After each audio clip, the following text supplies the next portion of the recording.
السلام علیکم دوستو آج کی اس ویڈیو میں ہم بات کرنے والے ہیں کہ وہ کون سے 11 کھلاڑی ہوں گے جو سری لنکا کے خلاف قومی ٹیم کا حصہ ہوں گے۔ دوستو اگر اوپننگ کی بات کی جائے تو اوپننگ کا آغاز فخر زمان اور امام الحق کریں گے، جبکہ ون ڈاؤن پر بابر اعظم آئیں گے۔ ان کے بعد چوتھے نمبر پر پروفیسر محمد حفیظ آئیں گے، جبکہ پانچویں نمبر پر کپتان سرفراز احمد آئیں گے۔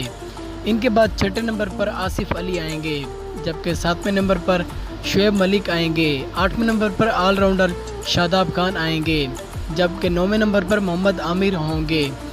10ویں نمبر پر وہاب ریاض ٹیم کا حصہ ہوں گے، جبکہ 11ویں نمبر پر حسن علی کی جگہ شاہین شاہ آفریدی یا محمد حسنین کو موقع دیا جا سکتا ہے، کیونکہ دوستو اگر ہم حسن علی کی پرفارمنس دیکھیں تو انہوں نے ابھی تک 2 میچوں میں کوئی بھی وکٹ حاصل نہیں کی، اس لیے ذرائع کے مطابق ان کی جگہ محمد حسنین یا شاہین شاہ آفریدی کو موقع دیا جا سکتا ہے۔ دوستو امید کرتے ہیں کہ ویڈیو آپ کو پسند آئی ہوگی۔ اگر پسند آئی ہو تو ورلڈ کپ سے متعلق تمام خبروں سے باخبر رہنے کے لیے ہمارے اس چینل کو ضرور سبسکرائب کر دیں۔